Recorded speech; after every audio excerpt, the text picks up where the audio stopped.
I got a call from the hiring manager. Your husband declined the job offer for you. Shocked, I rushed home. He smirked. This role was too demanding. I recommended my new girlfriend instead. Then he slid a paper toward me. You should sign the divorce papers, not the offer letter. My coffee went cold on my desk as I stared at my phone, certain I'd misheard. I'm sorry, could you repeat that? I managed, my voice barely above a whisper. Mrs. Bennett, as I said, we were surprised when your husband called yesterday to decline the senior marketing strategist position on your behalf. Diane Reynolds, Horizon Marketing's hiring manager, sounded genuinely confused. He explained that you discussed it together and decided the role would be too demanding given your personal priorities. If you've ever had that moment when your world turns upside down in an instant, you'll understand exactly what I'm about to share. This story of betrayal and reclamation might just give you the strength you need for your own battles. Hit subscribe so you don't miss a single chapter of these real-life journeys of resilience and triumph. Now let's dive into how a single phone call changed everything. The world tilted beneath me. My grip tightened on the phone as a cold wave of disbelief crashed over me. 8 months of marriage, and James had never once mentioned receiving a call about my job offer. The job I'd secretly interviewed for. The escape route I'd been carefully plotting. Mrs. Bennett? Are you still there? I swallowed hard, forcing myself to sound composed. I'm here. I'm just processing this information. I understand this might be awkward, Diane continued, her professional tone tinged with sympathy. But I wanted to reach out directly since your husband also recommended we consider Serena Matthews for the position instead. He mentioned she works at his firm and would be a better fit. I found that unusual. Serena. The name hit me like a physical blow. James' coworker from accounting who had been texting him at odd hours. The woman he'd claimed was just a work friend, when I'd questioned him about her name appearing on our dinner reservations by mistake 3 weeks ago. When exactly did my husband call you? I asked, proud that my voice didn't betray the earthquake happening inside me. Yesterday afternoon around 3 p.m. Yesterday. While I was at my sister's house helping with her newborn. While I thought James was at work, he was systematically dismantling my chance at independence. Thank you for letting me know, Diane. This is unexpected. After a few more excruciating minutes of conversation, I ended the call and sat motionless, watching dust particles float through the afternoon sunlight streaming into our guest bedroom. The room I'd converted into a makeshift office to continue freelance work. The only professional lifeline James hadn't managed to sever. My hands trembled as I grabbed my car keys. I needed to confront him now, not wait until his normal arrival time. Not give him hours to construct more lies. The garage door opened with mechanical precision, revealing my sensible sedan, a downgrade from the sports car I'd owned before marriage. Another practical decision James had nudged me toward.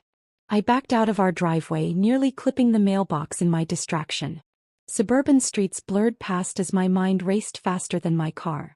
8 months. How had I missed the signs?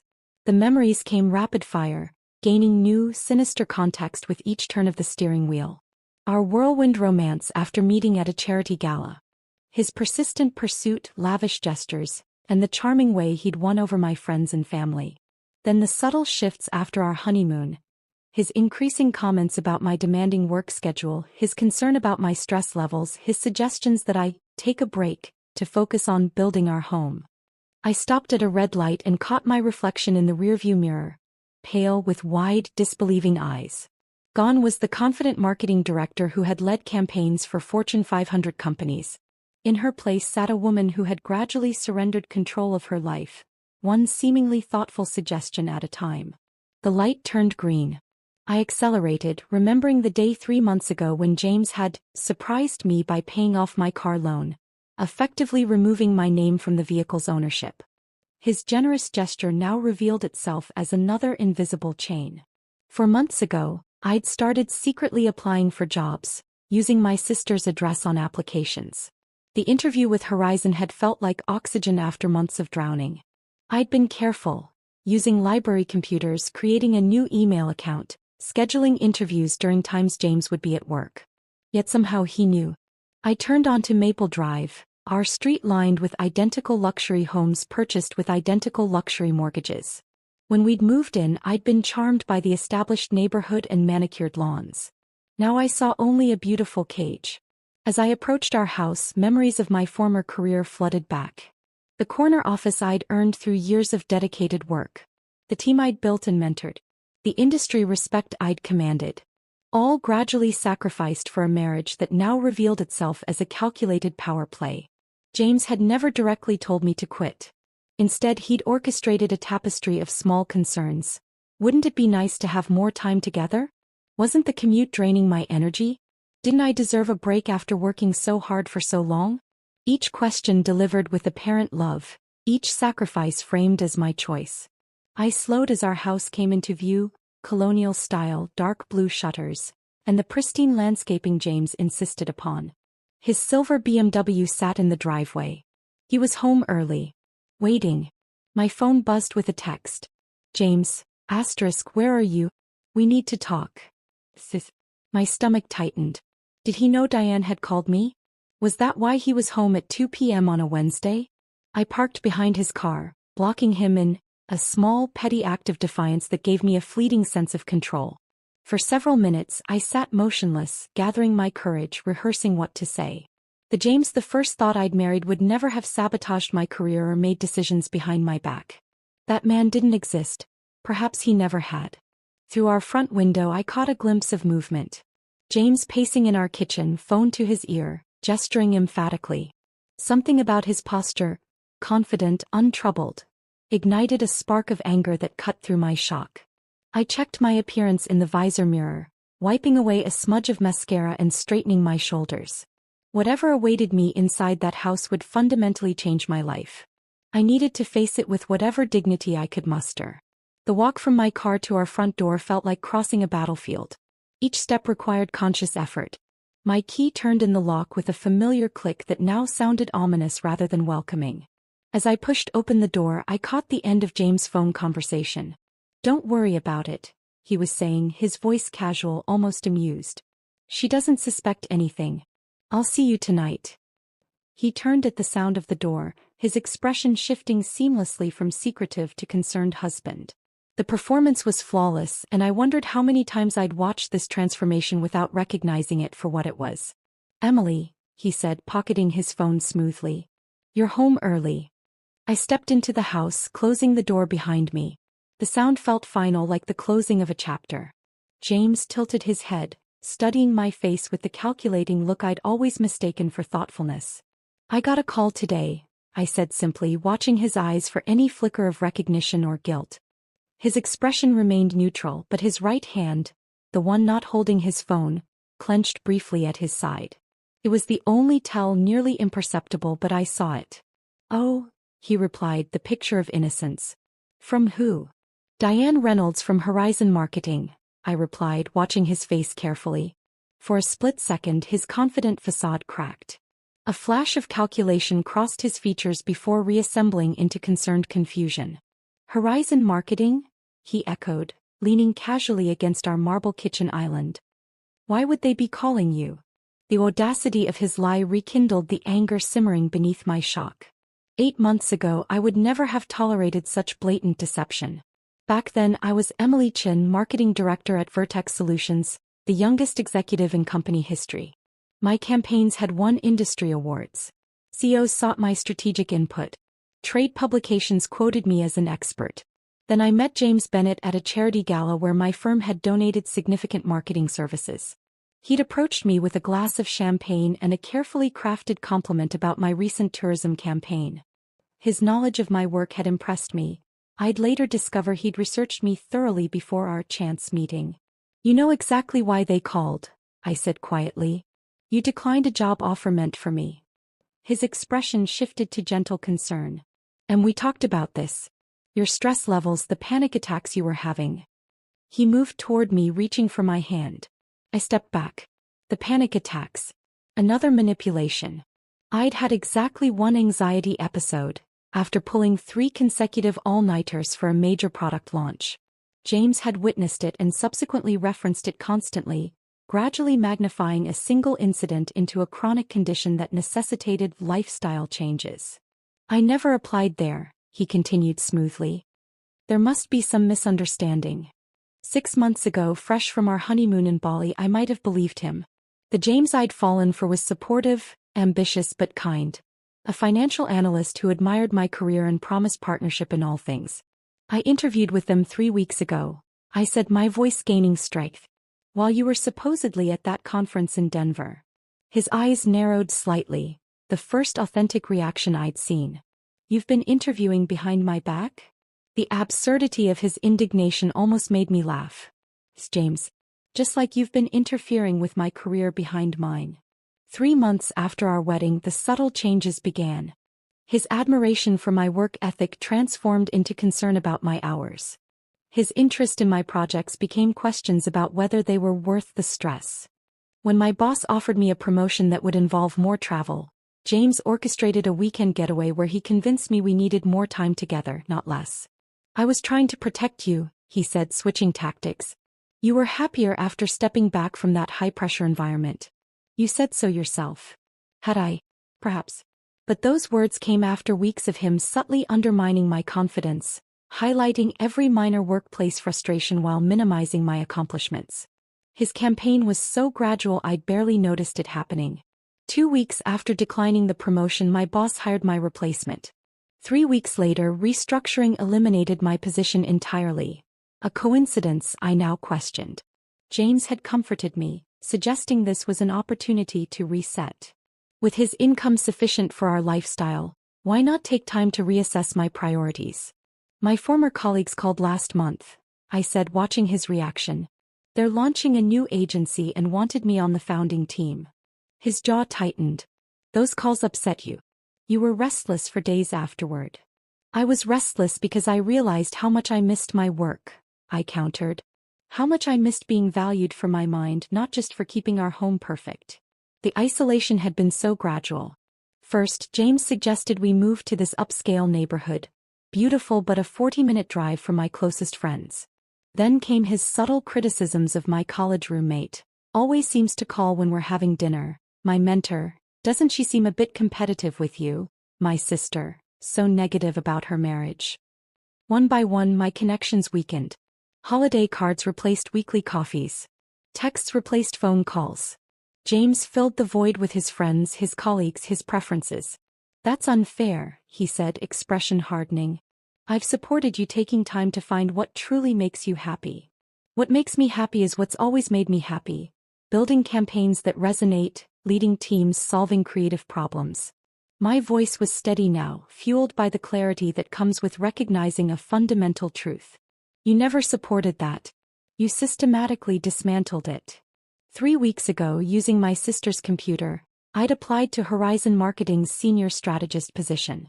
Their rapid response suggested my reputation hadn't completely faded. The interview, conducted during James' supposed late meeting, had felt like rediscovering a vital part of myself. You're being dramatic, James said dismissively. I've done everything to make your life easier. By controlling every aspect of it? I challenged. By isolating me from my support network? By making financial decisions that leave me dependent on you? His expression changed, the mask slipping to reveal something cold and calculating. You want to talk financial decisions? The joint account I established to simplify our lives? The investments I manage for our future? The mortgage I qualified for? Each supposed benefit now revealed itself as a carefully laid trap. I no longer had independent accounts. My name wasn't on our home's deed despite my contribution to the down payment. Another paperwork simplification, James had suggested during closing. I earned 6 figures for 5 years before meeting you, I said.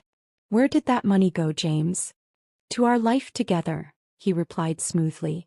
To building something meaningful. But I'd been rebuilding too secretly. The Horizon position would have been my foundation. A salary comparable to my previous role. Healthcare benefits. A 401k with matching contributions. Financial independence. And James had known exactly what that meant. How did you find out about the offer? I asked. A flicker of something, pride, crossed his face before he controlled it. Does it matter? What matters is we make decisions together as a team. Like your decision to recommend Serena for my position? At this he finally stilled, calculation visible behind his eyes. The choreographed husband routine vanished entirely. "So that's what this is about," he said quietly. His voice had changed completely. Gone was the concerned husband, the supportive partner. In his place stood a stranger with my husband's face, watching me with cool assessment.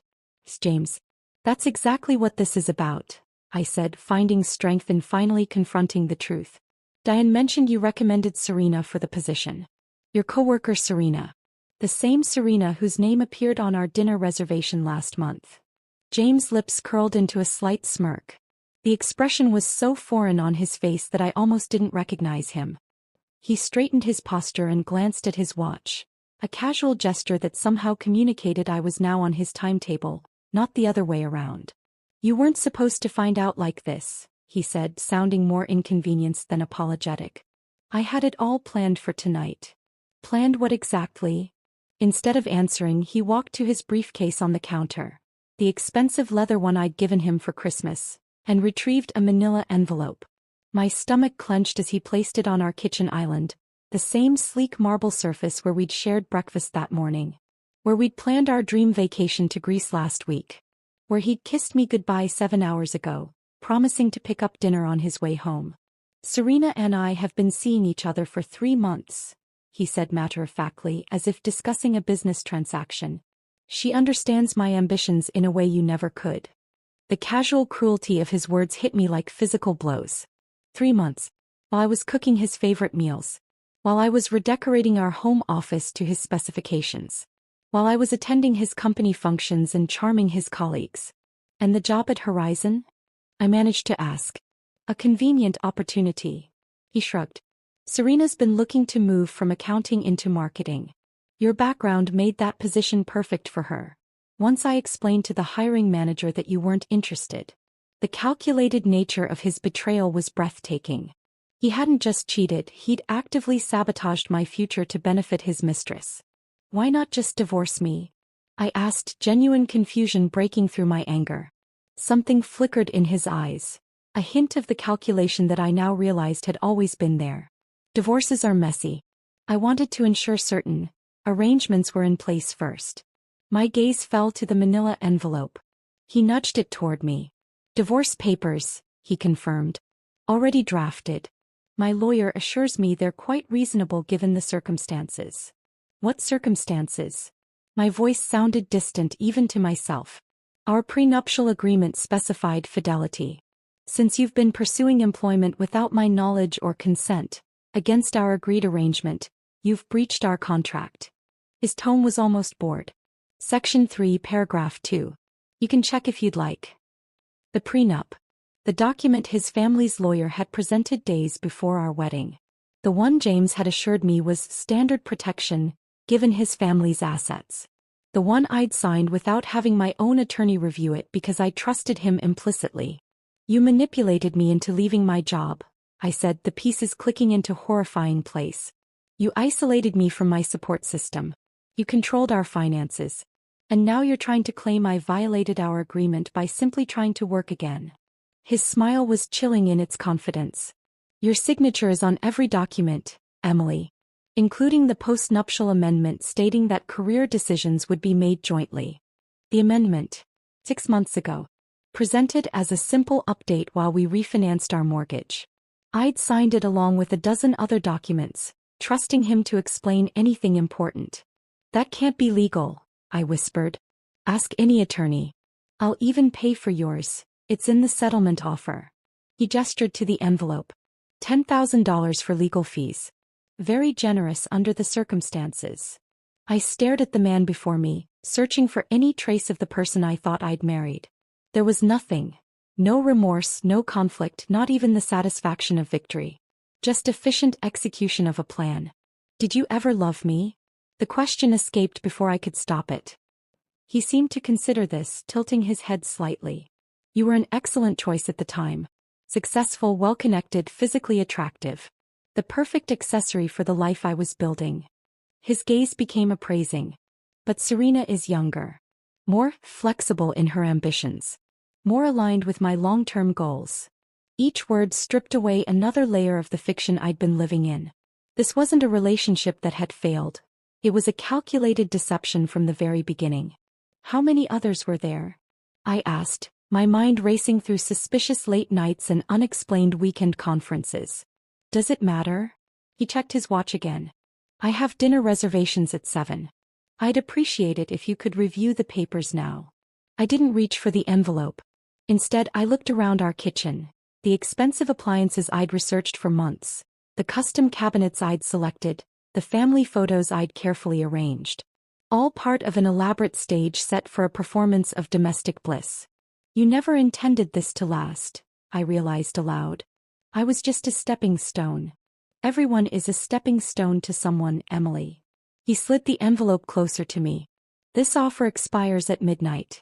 After that, things become considerably less generous. My hands trembled as I finally picked up the envelope. Inside was a thick document with yellow sticky tabs marking signature lines. Flipping through, I caught fragments of legalese. Waives all rights, forfeits claim to, agrees not to pursue. A single paper-clip check was attached to the final page, $10,000. The price James had calculated for my dignity. At the back of the document was a summary page with 2 signature lines. The first, marked with an X, was for me. The second already bore James' confident signature, the same one I'd watched him practice on our marriage license. You've been planning this for weeks, I said, the timeline becoming clear. The job offer was 3 weeks ago. You've known since then. I've known we weren't compatible for much longer than that, he corrected. The horizon opportunity simply accelerated my timeline. He reached into his pocket and slid a pen across the island. It was the Mont Blanc I'd given him for his birthday, engraved with his initials and "Forever yours." Sign the papers, Emily. Not the job offer. His smirk returned, satisfied with his clever parallel. One signature and you can start fresh. $10,000 is enough for a decent apartment while you figure things out. Something cold and clarifying washed over me. The man before me had orchestrated my professional dismantling, my financial dependence, my social isolation, all while planning his seamless transition to a younger, more flexible replacement. He'd weaponized my trust, used my signature against me, and now expected me to quietly accept defeat. I reached for the pen, my fingers closing around the cool metal that once symbolized our future. James' expression shifted toward satisfaction. Where should I sign? I asked quietly. Just initial here. James pointed to the first tab, and sign on the last page. I held his Mont Blanc pen, feeling its weight in my hand. The pen that had once represented his love now symbolized his betrayal. But instead of signing, I slipped it into my pocket. I think I'll need to review these documents more carefully, I said, gathering the papers. Perhaps with my own attorney. A flash of irritation crossed his face. The offer expires at midnight, Emily. Then I have approximately 5 hours, I replied, surprised by my own composure. If you'll excuse me, I need some time alone. Before he could object, I turned and walked toward the stairs, the divorce papers clutched against my chest. His phone rang. Probably Serena wondering why he was running late for their dinner reservation. I heard him answer as I climbed the stairs to his home office. Yes, slight delay. She's being difficult. No, nothing to worry about.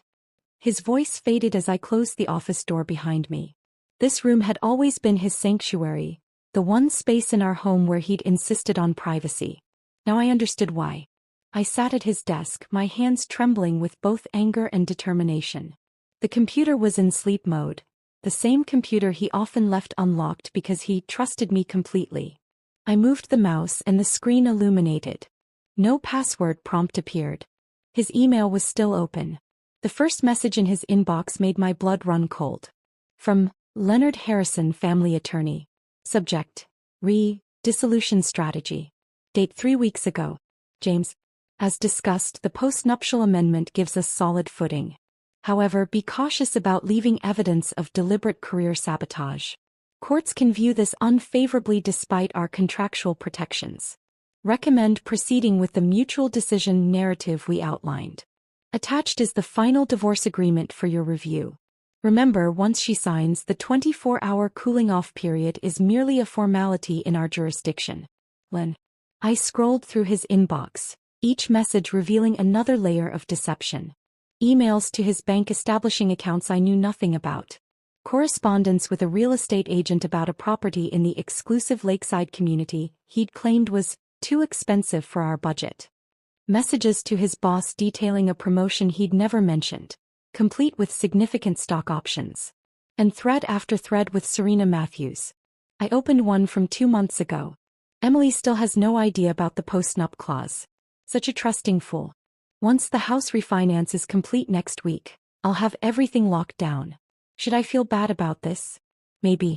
Do I? Not really. You're worth every calculated risk, I felt physically ill reading his words. The casual cruelty, the calculated deception, all while sharing my bed, accepting my devotion, planning our supposed future. I clicked on his browser history. He'd been researching vacation properties in the Cayman Islands, a destination we'd never discussed. His recent searches included offshore banking regulations and asset protection strategies during divorce. Then I found the folder labeled EM Contingency. Inside were screenshots of my personal emails, photos of me meeting my sister for lunch with timestamps, and recordings of phone conversations, presumably from our home line. He'd been monitoring me, gathering evidence for months. A calendar notification popped up on his screen. Property viewing, 3 p.m. tomorrow. He was already planning their life together in the house I'd helped decorate. The house I wouldn't be awarded in the divorce, according to the documents downstairs. I reached for his phone charger, plugging in my own identical model. His habit of leaving devices unlocked, a display of trust I'd once found endearing, now served a different purpose. My fingerprints still worked to unlock his backup phone in the desk drawer. The text messages between him and Serena told the complete story. Their affair had begun not 3 months ago but shortly after our honeymoon. He'd been navigating an elaborate double life while systematically dismantling my independence. From James to Serena, 5 months ago, phase 1 complete. She's officially left her position. No going back now. 2 more months and she'll have no professional contacts left. From Serena to James, 4 months ago, my brother-in-law at Horizon says they're expanding the marketing department. Perfect timing for our plan.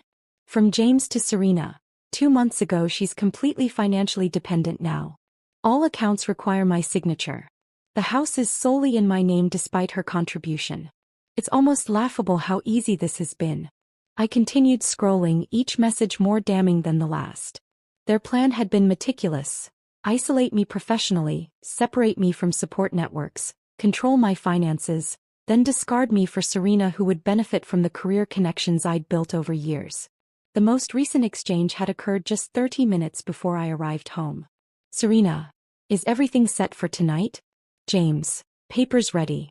She has no options. Serena, and she has no idea about the Melbourne transfer? James, none. By the time the divorce is final, we'll be settled in Australia with my promotion. She'll never find us to contest anything. They planned to leave the country once the divorce was finalized. The pieces of their scheme clicked into horrifying place. The rushed timeline, the midnight deadline, the insistence I sign immediately. I heard James on the phone downstairs, his voice rising in frustration.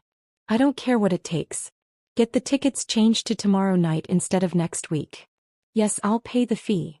They were accelerating their plan. Once I signed those papers, I would have nothing.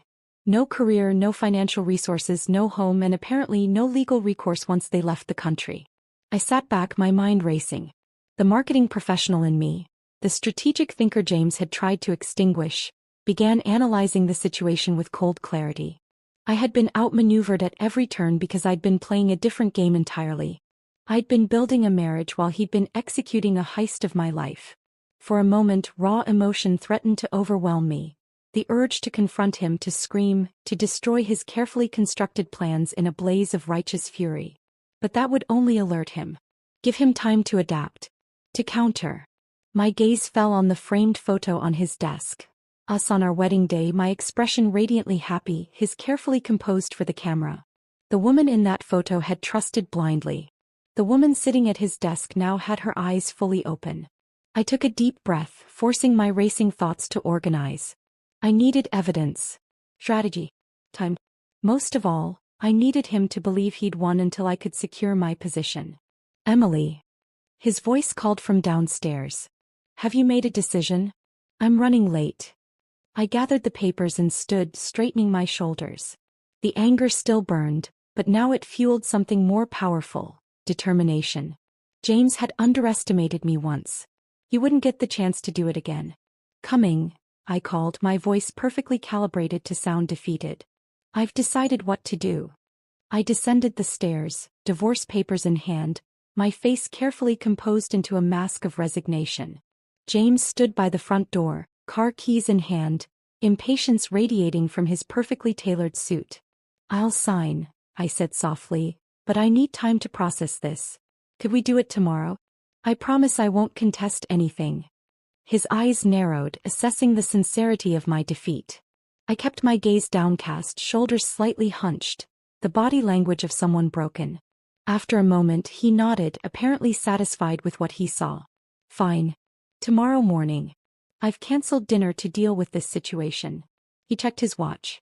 I have calls to make. Don't disturb me. As he brushed past me toward his office, I caught the faint scent of unfamiliar perfume. Another piece of evidence. I'll make something for dinner, I offered, playing my part.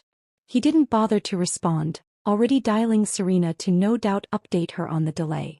I moved to the kitchen and began mechanically preparing a meal neither of us would eat. The rhythmic chopping of vegetables helped order my thoughts as I outlined my strategy. I needed 3 things: evidence, resources, and time.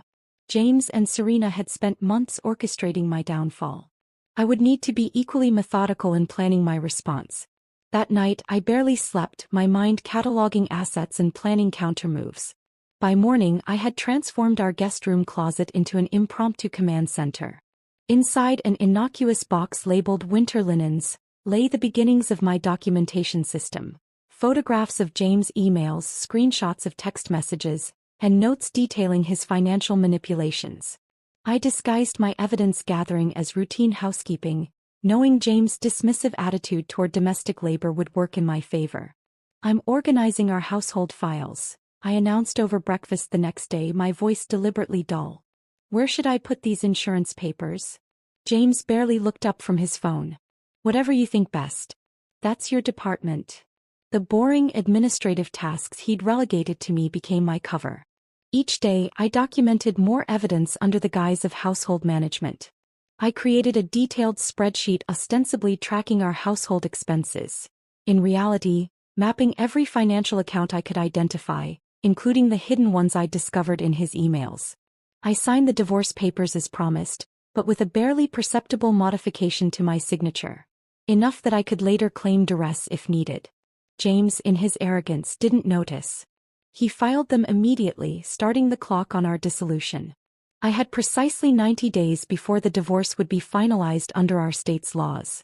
I might reconnect with some old friends, I mentioned casually one evening. Since we're separating, I could use the emotional support. Good idea, he agreed, not looking up from his laptop. As long as you maintain our privacy. Family matters should stay private. His condescension was my opportunity. I reached out to Mira, my former creative director, suggesting coffee, just to catch up. We met at a cafe far from our neighborhood, where I carefully steered the conversation toward mutual connections. Actually, I've been thinking about freelancing again, I said, my voice deliberately hesitant. Just small projects while I figure things out. Myra's enthusiasm was genuine. Are you kidding? Clients still ask about you. The Westfield campaign you led is still referenced in industry meetings. I blinked back unexpected tears. Really? I thought everyone would have forgotten me by now. Impossible, she assured me. Want me to put out some feelers? Nothing formal, just letting people know you might be available. Thus began my careful rebuilding of professional connections. Each coffee meeting, each casual industry lunch was meticulously planned to avoid James' notice. I scheduled them during his standing meetings, kept my conversations off our home network, and maintained my outward appearance of a wife coming to terms with her failed marriage. The financial independence piece was trickier. James monitored our joint accounts, and any significant withdrawals would alert him. Instead, I began a campaign of microscopic actions, purchasing groceries slightly over budget and requesting cash back in small amounts. selling unused household items for cash through local consignment stores, offering to do small marketing consultation projects for Myra's connections, asking to be paid in cash to avoid tax complications during my divorce. Each cash payment went into a safety deposit box at a credit union where James had no connections. I opened it under my maiden name, using my sister's address. The growing emergency fund represented freedom, however modest. Reconnecting with my sister required particular caution. James had successfully isolated me from her with subtle criticisms about her negative influence. I waited until he was at a weekend golf tournament to invite her over. "I'm organizing family photos," I explained when she arrived, giving her a significant look. Once inside, I turned on music and whispered my situation. Her horror quickly transformed into determined support. "Use my address for anything you need," she insisted. "Stay with me when you're ready to leave." Week by week, I expanded my invisible infrastructure while maintaining the facade of a defeated wife. I tracked James' schedule meticulously, noting patterns and creating pockets of time for my preparations. I practiced using public transportation routes that could get me quickly to my sister's home if needed. I gathered important documents, birth certificate, passport, professional certifications, and secured them off-site. The most challenging aspect was maintaining emotional equilibrium. Each night I lay beside the man who had systematically betrayed me, breathing evenly, pretending to sleep while my mind worked through contingencies. Each morning I prepared his favorite breakfast, smiling blandly when he bothered to acknowledge me. I attended his work functions, playing the dutiful wife while mentally noting which colleagues might later verify his unethical behavior. James mistook my quiet efficiency for resignation. He grew increasingly careless, leaving more evidence of his affair and their future plans. His phone calls with Serena became less guarded. The Australian transfer paperwork appeared in his briefcase. Their timeline accelerated. They now planned to leave immediately after our divorce was finalized. "You're handling this better than I expected," he commented one evening, almost sounding impressed. I offered a sad smile. "What choice do I have? I'm just trying to be practical." He nodded, satisfied with my apparent surrender. "That's wise. A clean break is best for everyone." In that moment, watching him return to his phone without a flicker of remorse, I felt a surge of cold clarity. This man had never loved me. I had been a strategic acquisition, used for my professional connections and discarded when I no longer served his purpose.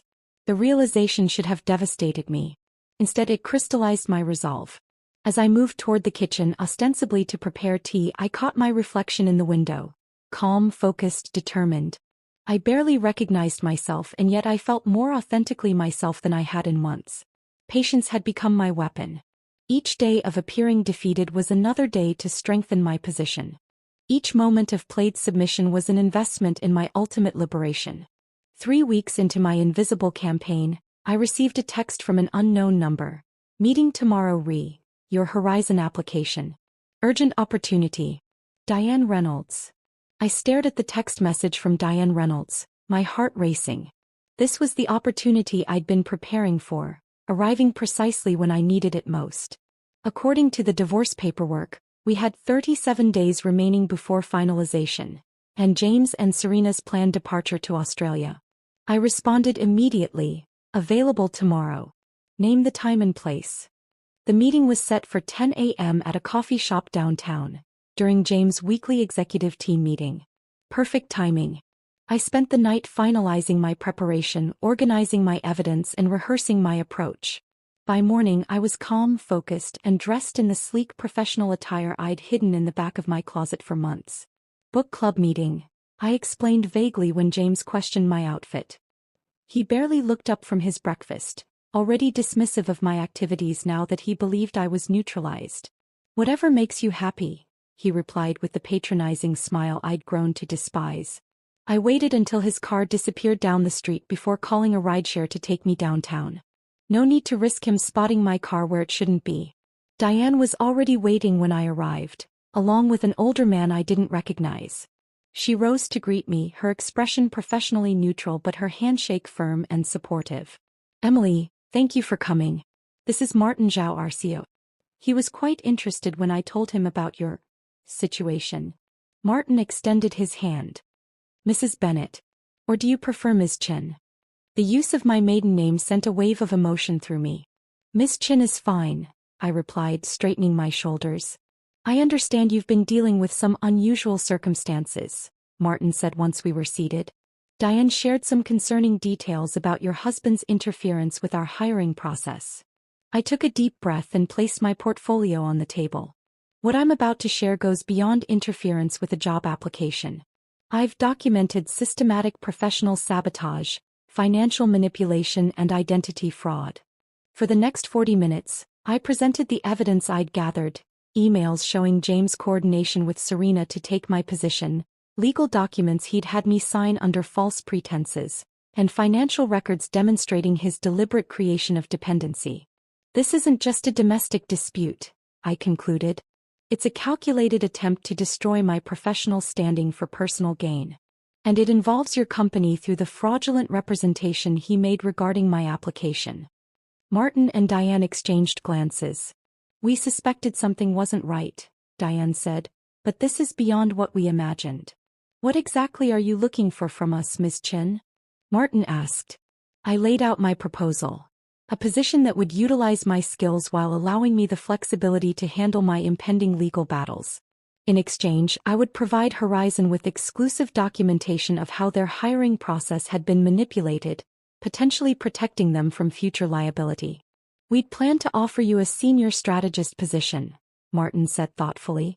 But given your circumstances and the skills you've demonstrated in this unorthodox situation, I'm thinking something more substantial might be appropriate. By the end of our meeting, I had a written offer for Director of Strategic Initiatives, a position 2 levels above what James had tried to steal from me, with a compensation package that would immediately establish my financial independence. One more thing, I added before we parted. I need absolute confidentiality until I execute the remainder of my plan. My husband cannot know about this conversation. They both agreed without hesitation. The next 3 weeks were an exercise in calculated patience. I maintained my facade of quiet resignation while finalizing my escape.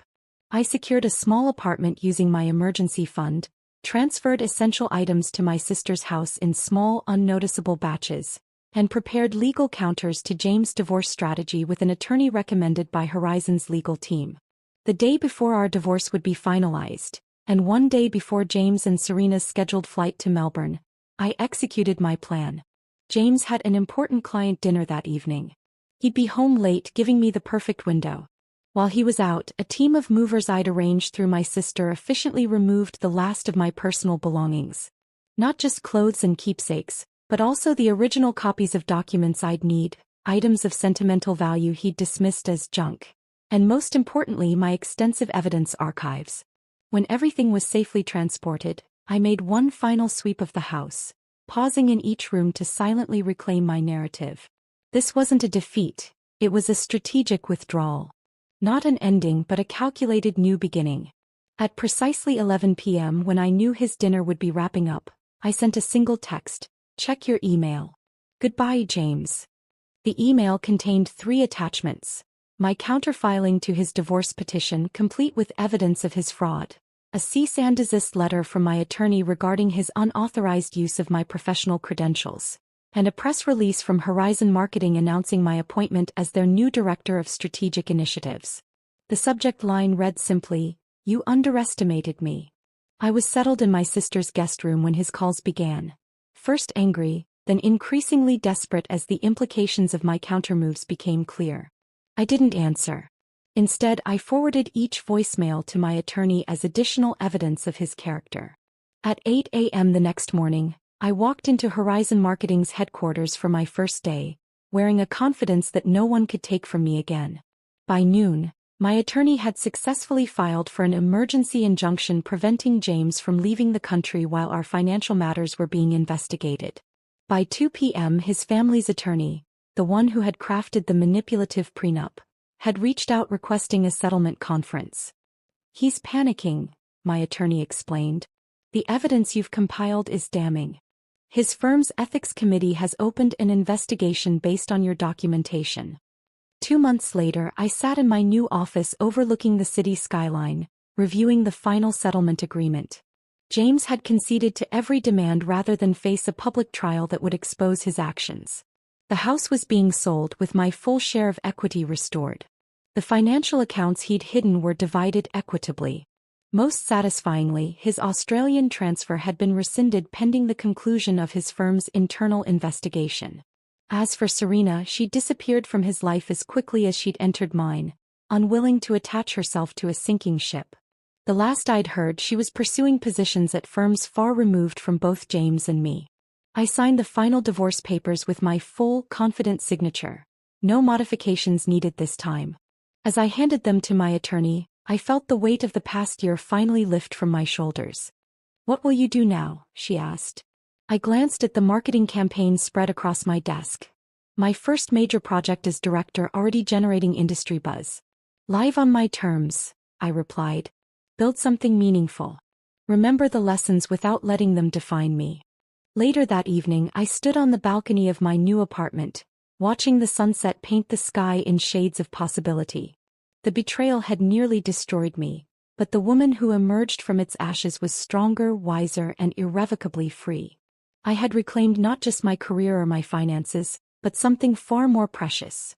My future, unbounded and entirely my own.